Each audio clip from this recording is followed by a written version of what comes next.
Happy Friday, y'all. We made it through another week. Thank you. This year has gone by so fast. I promise y'all, if y'all blink 3 times, we gonna already be in 2026. Like, blink 3 times. We in 2026. Happy New Year. Like, that's really how it feels. But regardless, I'm always so grateful for a Friday. I was born on a Friday, so I just love the Fridays. And it just gets me excited to know that I can disassociate for the rest of the weekend. Like, I don't have to think about anything, I don't have to be anything, I don't have to do anything. I can just be, and I love that. So, happy Friday, y'all. I just want to start off by saying thank y'all so much for all the support that I got for that trailer episode. I Let me stop. I was about to say, "Oh my gosh, I wasn't expecting all the support." Yes, I was. Yes, I was. I manifested this. I wanted this. I worked for this. Yeah, I did expect it to blow up. I did expect to get recognized from it. I did expect for it to be trending. I did expect for it to be popular. I'm speaking this into existence, by the way. But I will say that the trailer episode, it did better than what I thought. And even though I'm not really paying attention to the analytics, because truly I would have this podcast even if it was one person listening, even if that one person was me. Even if I made the episode and I was the one that was continuing to replay it. I love yapping and I love my voice. So it's nothing. It's nothing. But I know that I sent my trailer episode out to a couple close friends and some people that I know. And the analytics showed that the episode was played by even more people, and a lot of people actually listened to the whole thing and replayed it, and it just somehow got reached by other people. So I really do appreciate the support. I really do appreciate being listened to, and for people being like, okay, like, okay, okay, because that's really what season 1 is. Season 1 of this is just me making an introduction like, hi, hello, I'm Psychesia. It's nice to meet you. I'm Divine. And let me tell you something about myself. Let me tell you who I am, what I want, how I plan to get it. And yeah, so thank y'all so much for the support. And as I mentioned previously, the first episode that I dropped was considered a trailer episode. Y'all know this is my first podcast. Y'all know I got to get all technicky and I got to learn things and get my mind wrapped around things. So, technically, that first episode that I dropped was a trailer episode. But that makes this episode even more special because welcome to season 1, episode 1 of Diary of a Divine Black Girl. Yes, this is the official season 1 episode. And I love that. I love that so much for me. I love that so much for us. So, formally, welcome. Get comfortable and just listen to me tell y'all about myself and my journey that I'm on and that I'm navigating as a black divine girl. Love that. That's something that I didn't say in the trailer episode, but I will say for this one. Please turn your notifications on so y'all can be notified when your girl drops an episode. I know I said that I plan to drop every Friday, which I still do plan on doing. But I do think that I have considered dropping like little random rant episodes, and those might drop at any time. They might be any length.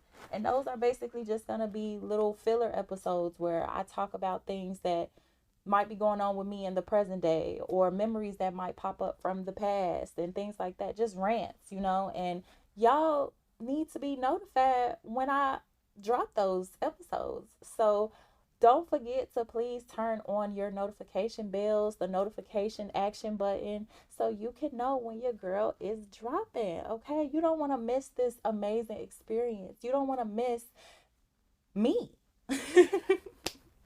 You don't want to miss me. Simple as that. I do have a few things that I want to say. First of all, I want to shout out my friend and client, KK. She is the creator for my dope ass cover art for Diary of a Divine Black Girl. I gave her just a couple ideas that, I thought, okay, this might be nice or maybe this might work. And she really took it and ran with it. She really captured the essence of what I wanted my cover art to be. I know that my cover art isn't, this extravagant type of thing, but because it says Diary of a Divine Black Girl, it's like I kind of wanted a cover art that was kind of speaking to an inner child, like something that a child or a young black girl might like, pink, butterflies, sparkles, and a diary, because that's typically when we did have diaries when we were little girls. So I really wanted to capture the essence, the youth, the purity, and kind of like the colors that we associate with, little girls. And she really went all out. She really did more than what I even expected her to. And she was kind, she was sweet, and she was just super supportive. I came to her and I said, I'm starting this podcast. Would you be interested in possibly creating me a cover art? And she, yeah, absolutely. I would be honored. I would love to do that. And I just want to say, y'all need friends like that, because it's community. We need community. And I am so appreciative for her being in my community. So thank you so much, girl, for agreeing to do this. And I absolutely love it. And everybody will love it too. I know that you can barely see the full picture of it. I am in the process of creating an Instagram account for this podcast. And so hopefully on that account, once it's completely up and running, y'all will be able to see the full quality picture, which I absolutely am in love with. But what I have now is also very amazing, and I'm just truly grateful. So thank you so much, KK. I love you. I appreciate you. Also, y'all go follow and support my girl, because she has a custom design business. So if you want some cover art made, a logo made, anything that has to do with illustration, art, animation, anything that has to do with the design, please go support my girl. You can follow her Facebook page at Miss K's Custom Design. That's MS dot space KAY apostrophe S space CUSTOM space DESIGNS. Miss K's Custom Designs. Please follow her on Facebook and go get your designs made, because yes. So thank you again. I also want to take this time to shout out a close friend of mine, Miss Maya C, and say happy birthday to you, girl. Your birthday was yesterday. My girl is a Sagittarius, so shout out to the Sag and shout out to Sagittarius season, okay?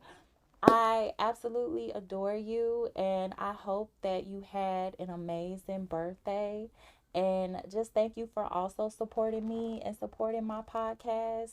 And I am just wishing you a year of growth, expansion, and everything that you want, wish for, and desire, gorgeous. And happy birthday to you. Everybody say happy birthday, Maya. Okay, let's get into the episode, okay? So, y'all know during the trailer episode, I told y'all that I would talk more about my name, which we all know by now that Psychesia means goddess in Hebrew. Do we all understand that? And you remember what I said, if you try to look that up, you're anti black. If you think that my name sounds anything other than divine, beautiful, poetic, unique in a best way, you're also anti black. Thank you. Thank you very much. But honestly, y'all, I don't have some super long, dragged out, exaggerated story as much as I wish that it was. Basically, my mama said she was watching Mari, which we really need to talk about how black parents get their children's name in the black communities. Like, we really need to dissect like what they be thinking. I love my name, but when she told me, yeah, girl, so I was watching Mari, as soon as she said that, like the show, like you are the that show. She was like, yeah. I'm like, oh, okay. So basically, she said she was watching the show and a guest came on there and their name was like JC or JEC or something that started with a J and had a lot of E's and had like a East type of sound to it. And she said that she knew that she wanted my name to start with an S because her name starts with an S. So of course, twinning. That's my twin them. And honestly, she said a couple days went by and it just came to her. Like she said, Psychesia, it just came to her. And that just goes to show you, baby, I am definitely divine. Not like I ever doubted it, but to have a name of that depth, of that magnitude, and for it to mean goddess in Hebrew, you can't really you can't really say much after that. Like that was a name that was specifically designed for me. That was a name that was created. You know, I'm always going to have a username for life, y'all. Until, I start getting more and more famous and people start making me fan pages or people start using my name, then it's going to be like, all right, y'all.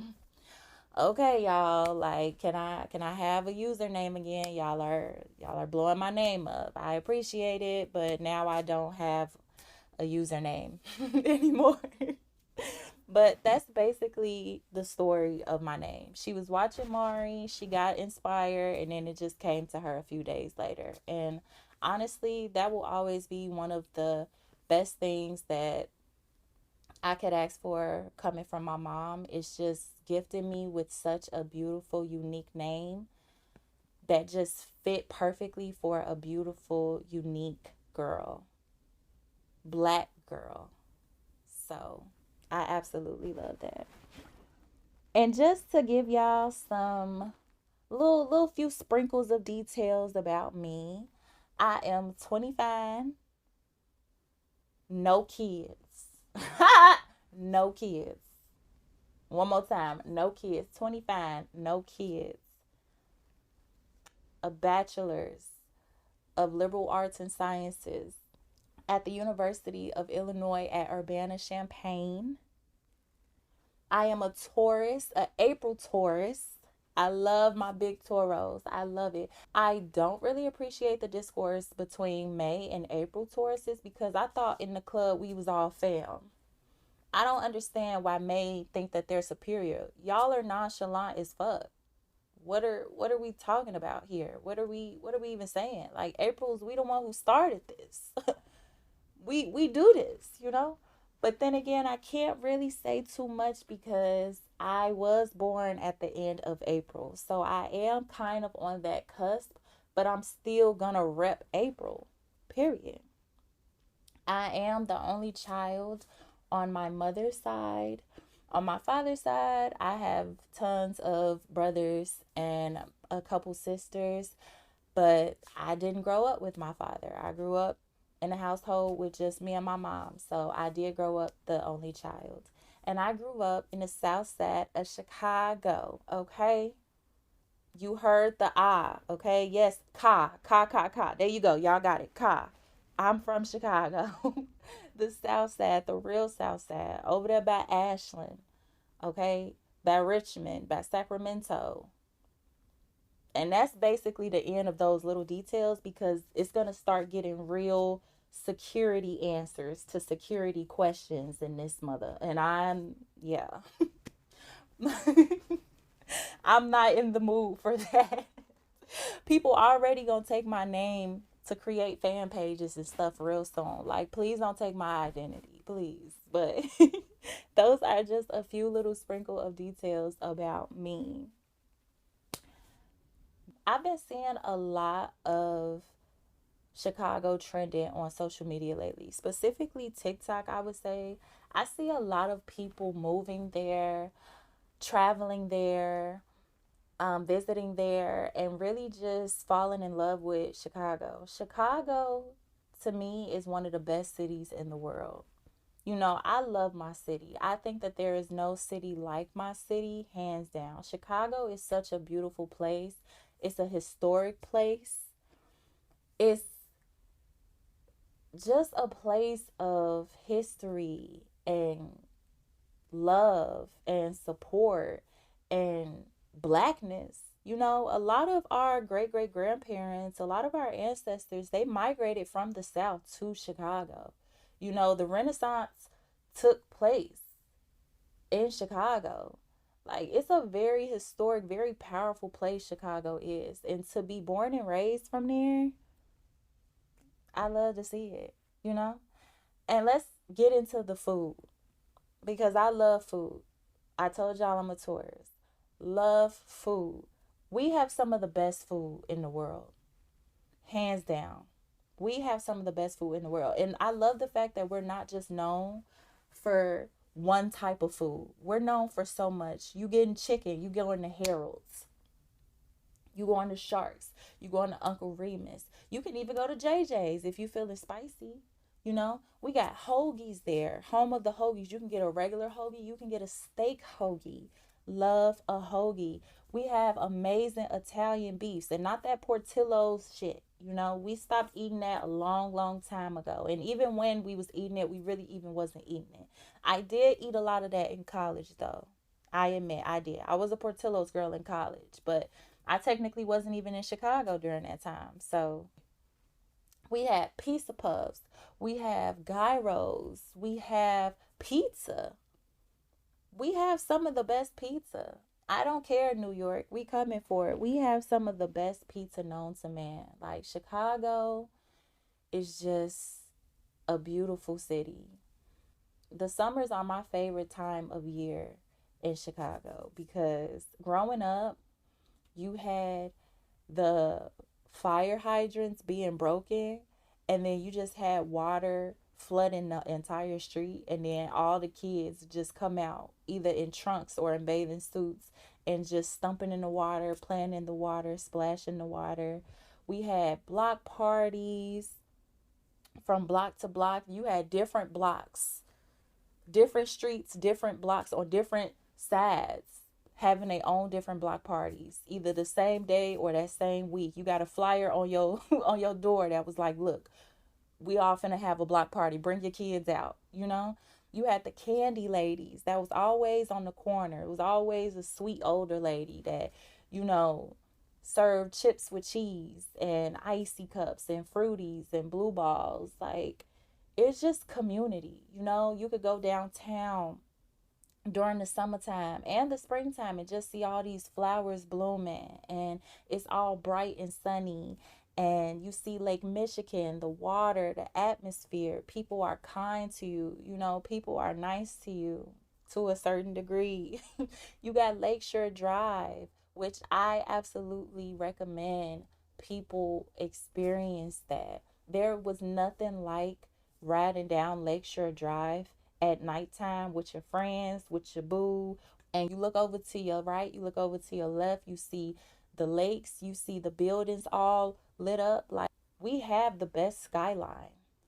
Like, we have the best architectural buildings that have ever been created, have ever been made. We really just are that city. I really just love that city, and I can go on and on.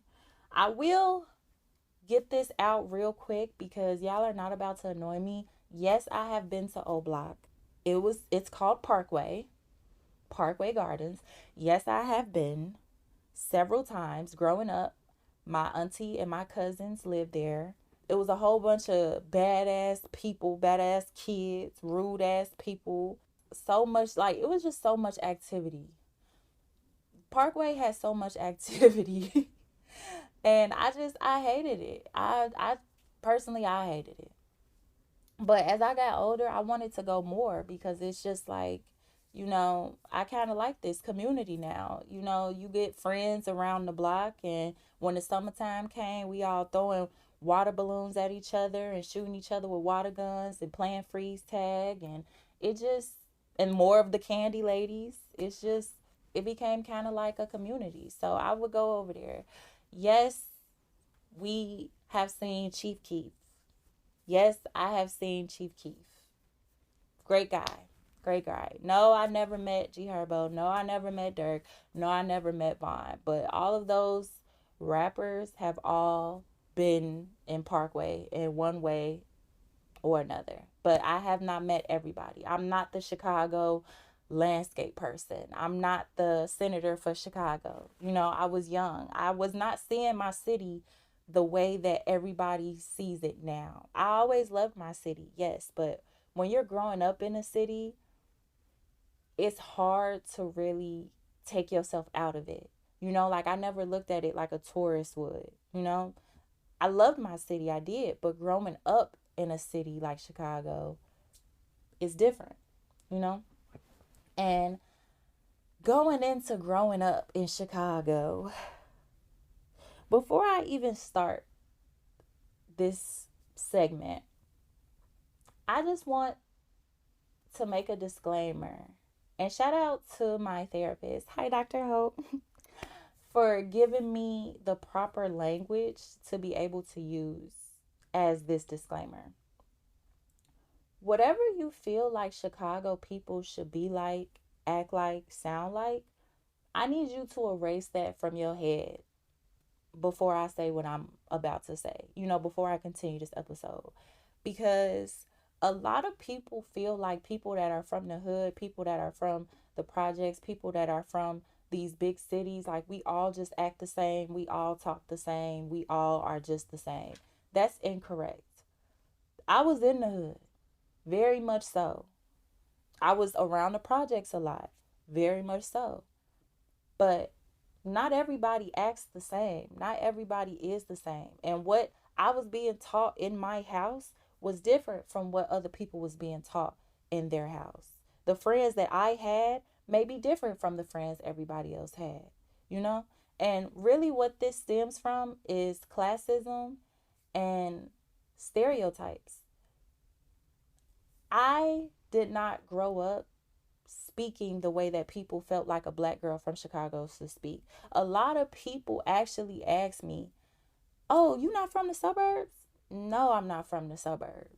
I was nowhere close to being from the suburbs. I'm from the real south side of Chicago, the real south side. I just named the blocks. The Marquette Park area, that was where I reside. It never gave the suburbs, even though I'm not dissing the suburbs, because truly I would love to have possibly lived in the suburbs. Very nice over there. Very nice. Grass always cut, never brown. But I just don't want y'all to look at me and listen to what I'm about to say and just be like, "Oh, you're not really I'm from the heart of Chicago, South Side." Please don't ever play with me. Please don't. But yeah, I just had to give that disclaimer because, like I said, everybody's different. Everybody's different. And that's exactly what I'm going to lead into, because growing up as a black girl who spoke academic English and that didn't act or talk like everybody else, it definitely made it very hard for me growing up. Let me just start off by saying that nobody in my family is like me.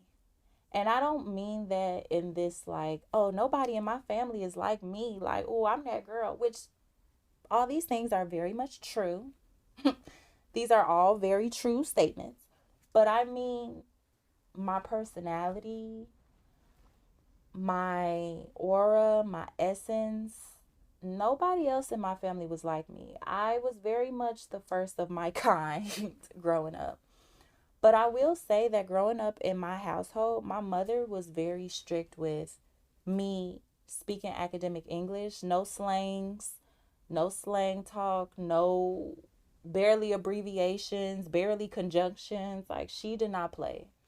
She did not play about me having manners, me being respectful to myself, to her, to my elders. I very much was saying yes sir, yes ma'am. Like, my mama, she didn't play about that type of stuff. So that also was a factor, in me being different than people that I came in contact with while growing up in Chicago. And of course, I heard the things all the time. You talk white. Why do you talk white? You talk so white. I called you. I thought a white girl answered. Why you talk like that? And growing up, it's like, shit, I don't know. I don't know. Am I saying anything wrong? Am I saying anything that is offensive? Am I being offensive? I'm just talking how I talk. I'm just being myself. But that, amongst so many other things, led me to just be considered the weird girl. And then here comes the Oreo comments. Being called whitewashed, being called a Oreo, being called the black white girl. And so that kind of leaving me alienated in school. I was bullied a lot in school. In middle school, high school. When I went to college, things were cool. I mean, it was a few mad hoes, hoes mad, hoes mad, hoes mad. Like, it was definitely some, mad hoes that I intimidated, but it was nothing too much because in college it was different. Like, I'm not playing that shit. But middle school and high school, I got talked about every single day, you know? And it didn't even start just in school, it started with family too. Family also bullied me. I was the white black girl and I didn't have a lot of rhythm, or I couldn't get into the rhythm, and the music that I listened to, the shows that I watched, it didn't just start at school. It started at home. Me feeling like something was wrong with me feeling like I really am weird. And then going to school and me being dark skinned, my teeth, oh, my teeth, y'all, they weren't the best. I mean, looking back, it played a part in me just being beautiful and perfectly imperfect and unique. My teeth definitely played a part in me being unique, but they were buck teeth, and it was a lot of gaps and a lot of crookedness and a lot of overbites. And I was petite and I was socially awkward, very socially awkward. I told y'all I was the only child. So growing up, not really having a lot of people to talk to and spending a lot of time in my room because I grew up very sheltered as well. My mom really she just didn't play that. She worried about my safety and she worried about me. My entire family worried about me because, like I told y'all, I was different. I was different than what a typical girl in Chicago, what they considered a typical girl in Chicago should be like. Like, I wasn't street smart. I didn't have common sense. I am bubbly and vivacious and dramatic and animated, and I daydream a lot, and I'm just got my head in the clouds, and I like to skip, and I like to dance at stoplights when I'm listening to music and I'm really getting into it. Like, I had a zest for life. I had a zest for living. And I was different. And my family was just concerned because they just felt like something's going to happen to you. A girl like you that's naive, that's not paying attention, that's just not getting it, something's going to happen to you. Something's going to happen to you. Something's going to be done to you. And I hated that they used to speak that over my life. I hated that everybody just made me feel like it was something wrong with me, and I'm just like, what am I doing wrong? Like, well, who am I supposed to be? What am I supposed to be like what am I supposed to do? Like, I'm just not this girl. I'm not her. I'm sorry. Like, I'm not her. I don't know what you want me to do or who you want me to be. And so it was just like always having these identity issues. But I think the worst part of it all was the fact that my parents were right. You know, a lot of things did end up happening to me. And don't worry, y'all. I told y'all in the trailer episode that if there was some triggering content in the episode, I would let y'all know beforehand. Don't worry, this episode is very PG 13. It's okay. I'll get into certain things in later episodes, but for right now, things did happen to me. I did experience a lot of things that my family did tell me would happen, unfortunately. And just experiencing life in that manner, it just led me to just feel so indifferent. Like, I went to school and my humor was different. My interests were different. The way I conversed with people was different. Just very, very awkward.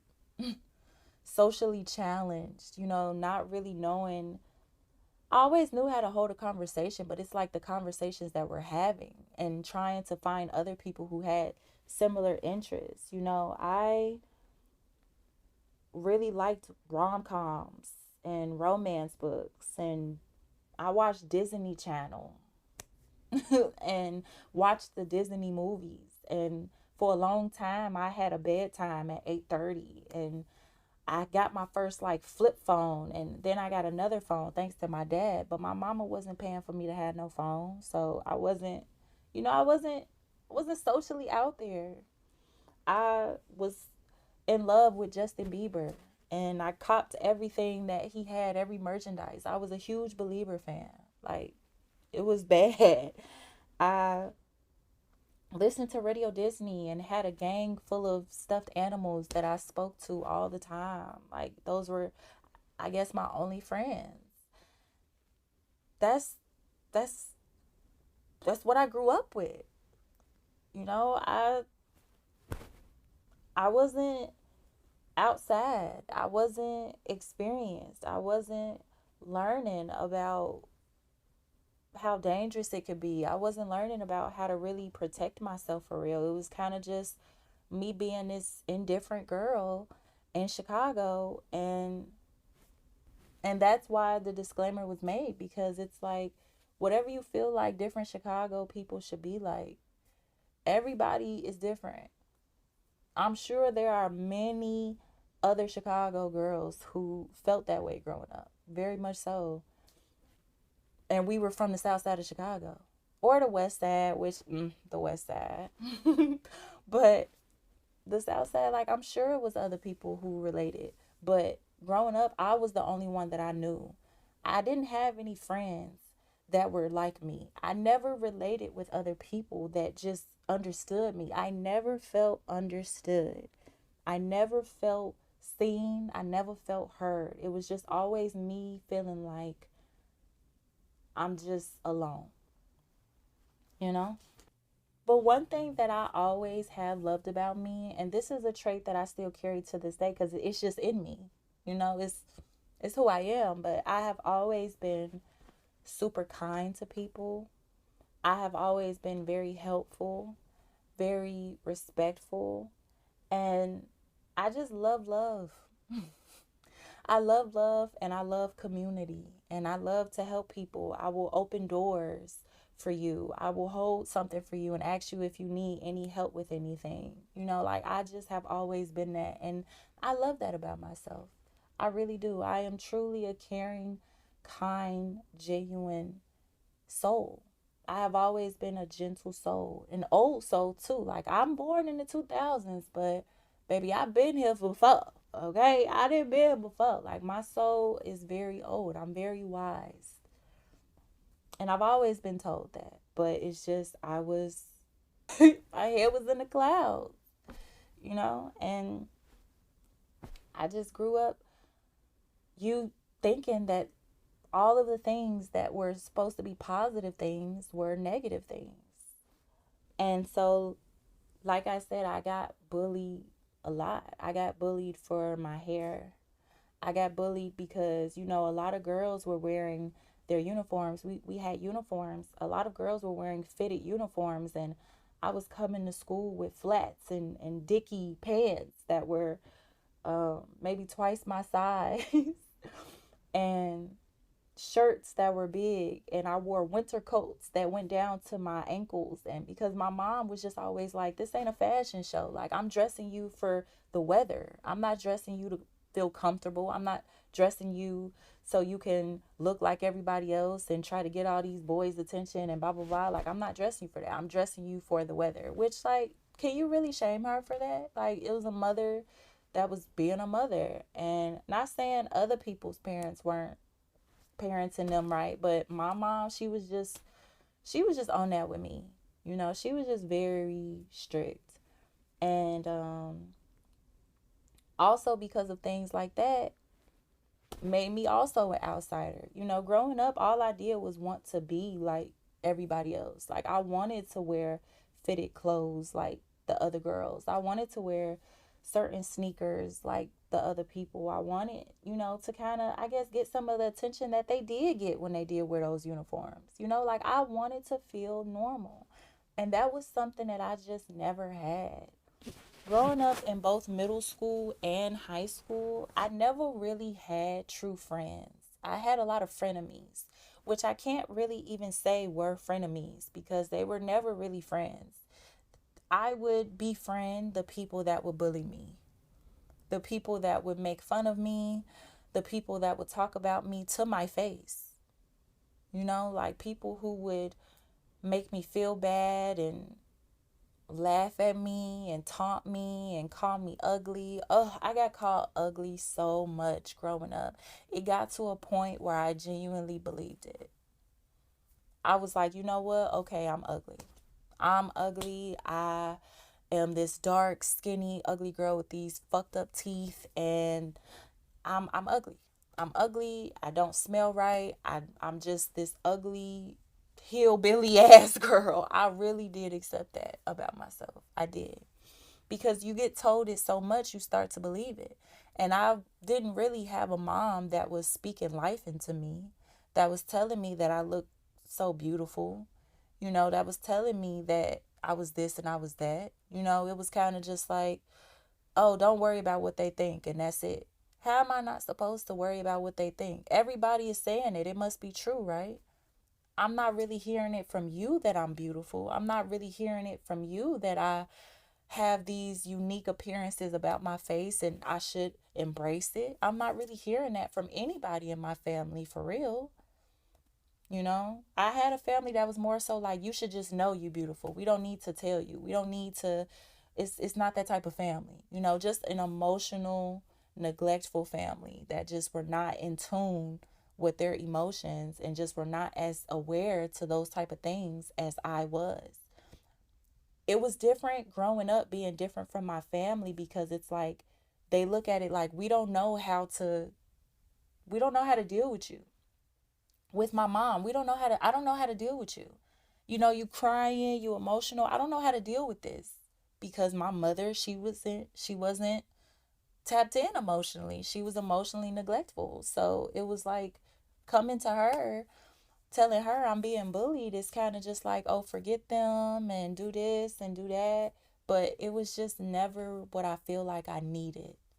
If I possibly would have been told different things at different times, maybe it would have got me through. But because I didn't, it just led to me being very, very depressed growing up. I didn't want to be here. I felt so out of place. I felt so weird. I felt ugly. I felt like I just didn't belong on this earth. I'm getting teased every day and I'm trying to fit in so much. I'm laughing at their jokes and I'm watching the YouTube videos that they want me to watch, and I'm sneaking and trying to call after a certain time so I don't make it seem like I got a bedtime, and I'm I'm trying to use the lingo that they use in. I'm trying to use the slang that they use in. It even got to a point where I started to make fun of a couple other people just so I could fit in. And I will always hate that. People always be like, hate is a strong word. I know. I used it correctly. I will always hate the fact that somebody might have an idea of me or a perception of me that is not positive. And of course, that's life. But for somebody to feel like I possibly was their first bully, I don't feel like I was that intense or I was that bad, but then again, you never know, because there are people out there who have hurt me and scarred me and said things to me that I will never forget. I'm healing through it and I'm dealing with it. And, it took me a lot of shadow work, a lot of self love, a lot of just inner work to be able to even talk about this and to be able to like relive these experiences and to be able to say, like, I forgive y'all. But I could be that. I could be that to somebody else. Somebody else could have been healing from something I said, something I did, a joke that I made. And I just deeply, I'm sorry for that. I wanted validation. I wasn't getting it from home. I wasn't getting it from anywhere. I just wanted to feel normal. And that led to me doing things and ending up in places that I shouldn't have been, experiencing things that I possibly could have avoided, maybe, maybe not, and just feeling and still feeling empty and still getting talked about by the people that I'm trying so hard to fit in with, you know? And it just it wasn't right. And also, I do want to make it known I did not go to school at white schools either. So if anybody was also like, she must have went, I didn't. I'm trying to tell y'all, I grew up in Chicago. The demographics in my middle school was mostly Hispanic and then a whole bunch of black kids. When I went to high school, it was 90, damn near 99% black. African Americans at this school. Like, I was really with I was with the black kids. Like, I was in the hood. I lived in the hood. I I was just different, And I also didn't get to experience a lot of things like the other kids did. My mother, like I told y'all, I was very sheltered. So I didn't go outside as much. My mama was like, "No, you're not going outside. You're not playing with them. Oh, hell no. You're not doing that." So, and if I did go outside, it would be like in a backyard of an apartment complex, and I would play with the kids. Some of the kids that went to my school that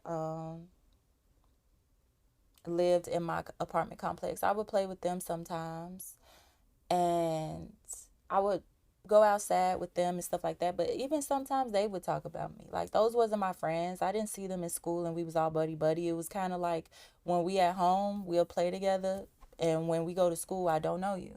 So I didn't go to parties. I never been to like Disneyland, Disney World. Never went out the state until now. I just I went nowhere. I did nothing.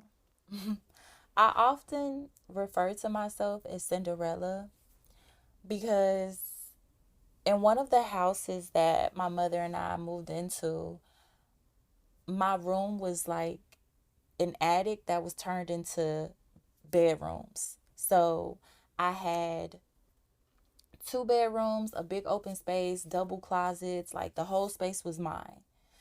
And I always had to clean. I mean, leave it to my mother. She'll tell you I didn't clean enough. I didn't do as much.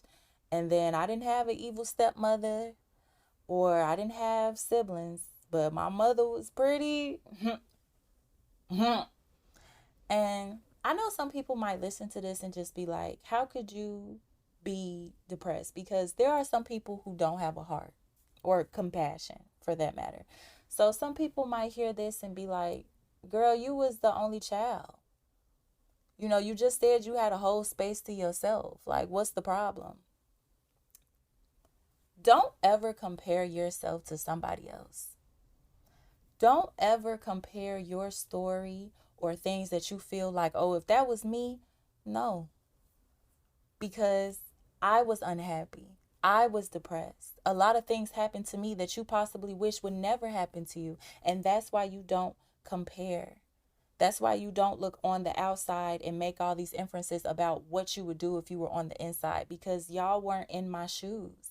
Y'all weren't in those houses. Y'all weren't experiencing what I was. I learned at a young age that money does not buy you happiness.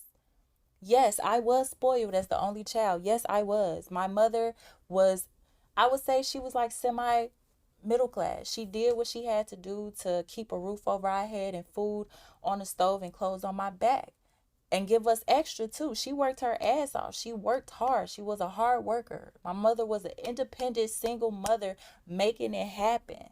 Period. Anything that I wanted, anything that I asked for, I most likely got. And that was great. But I mean, who am I sharing this with? My mother always had to work, or she was taking courses at a school, and I was left alone. It was just me. I remember this one Christmas, and I remember it so vividly because this one Christmas, I don't know the age, but this one Christmas, I had all these presents, right? Like I had all these presents. And it went from the couch to the tree. And I remember opening up these sets of gifts, and they were all these board games: Sorry, Trouble, Hungry Hungry Hippo, Monopoly, etc. Like all these board games. I remember playing those board games maybe a handful of times, and not even each. Maybe Sorry and Trouble and Monopoly once. Them other games, maybe Hungry Hungry Hippo once too. Them board games collected dust. And I remember taking them games with me to the houses that we moved into. They still sitting there. And that was kind of just what life was like. Like I got all these things and nobody to really play with. I mean, of course I had fun or tried to have fun with myself. I played with Barbie dolls and I had games. I was a gamer. My mom, she's a big gamer, so naturally I became one. I had the GameCube. I had the Game Boy, Nintendo DS's, and PlayStations, and all the games and stuff. But eventually, this shit gets boring. Eventually, you want to play with somebody. I had the Wii, and sometimes my mom would play with me. But like I said, she was always busy, always working, always just not there with me. And I had cousins, the ones that I told y'all about that lived in Parkway, but I would sometimes see them and sometimes I wouldn't because of some family bullshit, and then I just wouldn't see them at all. And so it just went back to me just being me. Me just being left alone, me just being left with me. And I truly feel like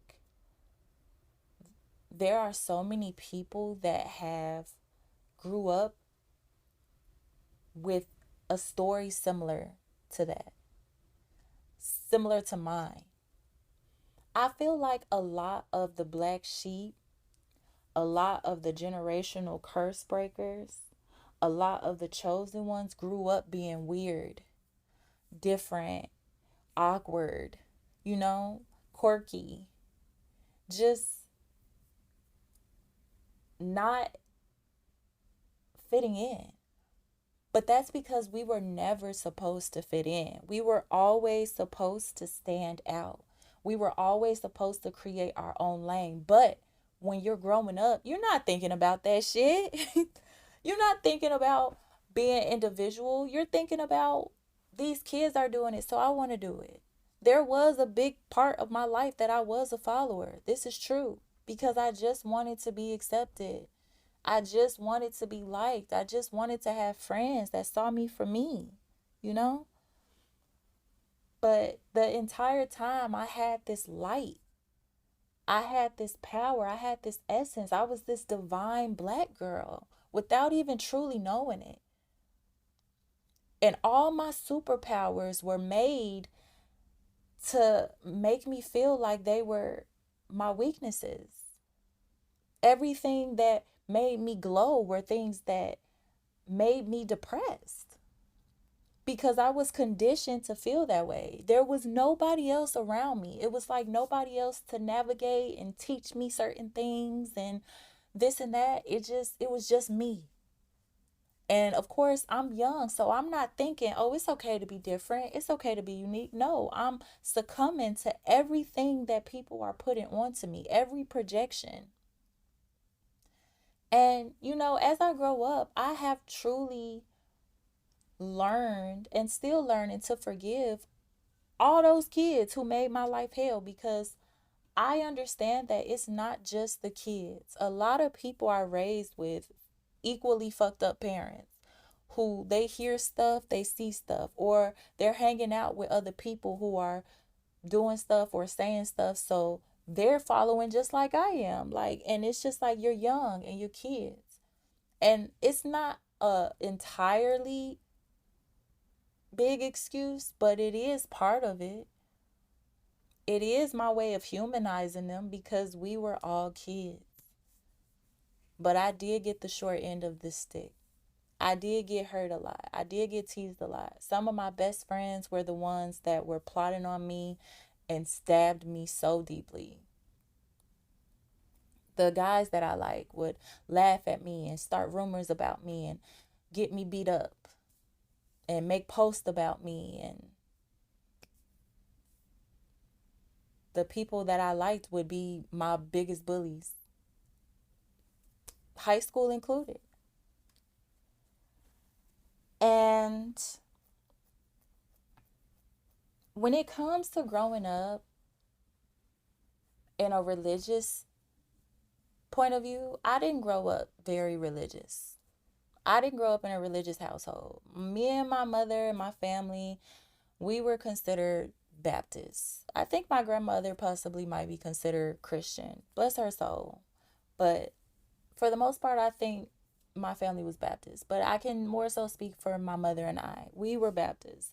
I went to church maybe 2 times, and I used to watch BET Gospel on Sundays. And I used to joke about it, but I really did used to watch BET Gospel on Sundays, like the gospel channels, to watch church sometimes. And I always respected the idea of God. I always thought about it, but I never really embraced it. I never really stepped into it. I never really wanted to discover more. I never really resonated with anything other than being Baptist. And even being Baptist, I didn't even know really what that meant. Like, I'm just like, okay, I'm Baptist. But I think the disconnect between me and Jesus Christ or God was more so because I just wasn't convinced in the type of God that everyone spoke about. Simply because in my mind, I had more questions than answers. Because everyone is talking about God, but I'm trying to figure out why somebody so genuine, so sweet, so pure could endure the type of trauma that I have endured. I was super, super depressed. I was super, super lost. And I'm like, okay, some people are talking to me about God and church and this, but I'm, when does he show up for me? Growing up, all I really wanted, all I ever wanted was to be saved.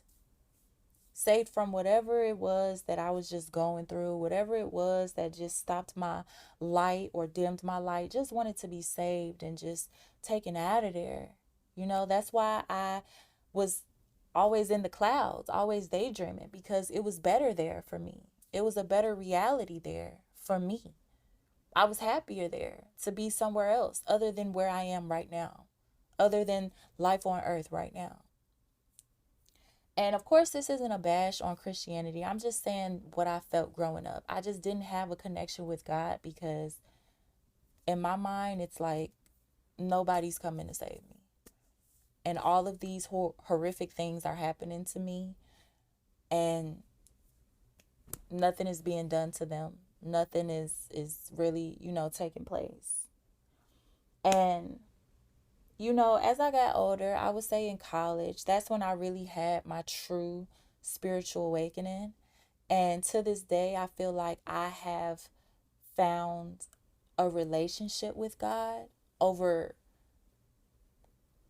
restricting myself to a religion. But that's another conversation for another episode where I will go in depth over my spiritual awakening and what my spirituality looks like for me. And I am not here to bash or judge anybody's religion. I am open, I am accepting, and I do everything with the intention of being kind, and I do everything with love in my heart. And if you move with love, if you act with love, if you move with kindness, if you act with kindness, and if you believe in something, that's all I care about. I don't care. So please don't judge me, and I won't judge you. And I'm just putting that out there too, because when y'all read the cover art, y'all saw divine. And in that trailer episode, I mentioned spirituality. I mentioned spiritual things. So you knew what you was getting yourself into. And if you're like, I didn't, but I'm going to go ahead, check out, completely understandable. But that's why I said this community will be for the ones that resonate, the ones who get it, my true community. And I love that. I will say, though, it wasn't always bad. It wasn't always so traumatic.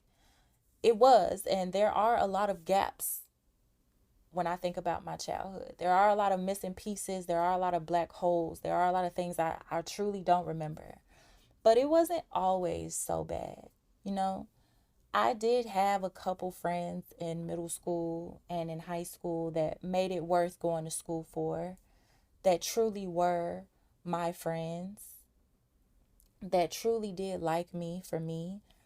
But I think that I was so busy trying to fit in with everybody else, I kind of just pushed them to the side and didn't really give them the attention or the friendship that, I feel like they truly deserve. But overall, it wasn't really all bad. When I grew up, my mom was more open to me going outside and hanging out and, doing this. And I took full advantage, even though sometimes I would sneak out and I would sneak off. And after school, I would go places I had no business going to, But I mean, what they say about being in a strict household, that shit is true. Like, I was ultimately a good kid. Grades is always top tier, perfect attendance. I wasn't a bad kid. But my mom, she just was so scared. I was all she had. I'm all she has. And it's just like having this leash on me, keeping me sheltered. But she didn't realize that trying to protect me from everything actually did more harm than good, you know? But I had funny moments. I had some teachers that truly did understand me, that truly did like me and spoke life into me.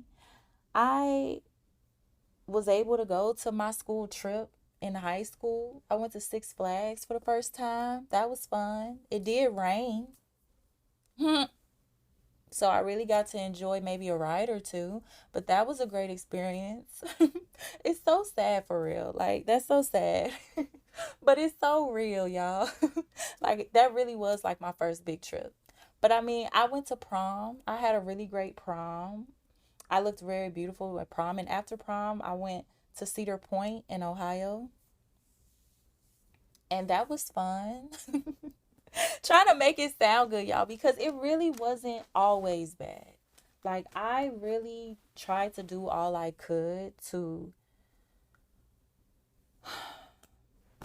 live, to make it to 18 where I could just go to college and escape everything and everybody. But being alienated and isolated all my life kind of is what turned into everything I needed it to be, with being isolated and being alienated. I think that that is when I get the most done. That's when I get the most clarity. Being grounded, like genuinely being on punishment and getting grounded, because I was always grounded for some bullshit, y'all. I promise y'all. And I'll get more into that down the road. But being grounded left me grounded in a way. And it's like I said, all the things that I was just taught and conditioned to hate about myself were, they're all the things that I had grown to understand were my superpowers and were the things that made me me. I love being alone now. I could be in my house for days, for weeks, and not talk to anybody. Sometimes I talk to myself, but I can go, but I don't always recommend it because I do love community. I do love having people there. I do love having people around. Real people, though, my soul tribe, people who get me, people who love me, genuine people that are like minded and like the things that I like, because it feels good. I don't think that anybody will really truly understand how much I do value community, though, because having a friend that genuinely loves me and let me be myself, it heals so much of me. And I'm still very in tune with my emotions. I'm still very sensitive. I mean, I don't play that now. It's kind of given balance. It's kind of given, I'm still very much the girl that I was. I still very much carry that essence and energy. But with all the things that happened to me, it kind of forced me to grow thicker skin, to speak up for myself, have boundaries, and get down if I need to get down. I got in like 3 fights in middle school. I won them all. So that's also a lesson that people really should stop messing with the quote unquote weirdos. But I'm not a fighter. Never been. I'm a lover. Always been. But you will get that ass tapped. I had to leave a little room for silence because I wasn't going to crack a joke. Like, I was very serious. I am very serious. But I'm grown now. But it still stands. Again, silence for emphasis. Wrapping up this episode, it was just me giving y'all a little background about me and what being a divine black girl started off as. First my name, that was divine. Me being quirky and awkward. Like I never, and I still don't ever want to categorize or put a label on my personality or my essence, because I think that I'm just too powerful and just too amazing to ever be put in a box. But I will say that the closest things that I found that typically resonate with the type of girl that I am would be a quirky, awkward black girl. I know that now, but I didn't know that then. A quirky, awkward, silly, sensitive black girl. If you ever seen Insecure, Issa Rae, that's me. The talking to herself, the awkward jokes, the laughing at her own jokes, the interactions, like that's me, y'all. That's me.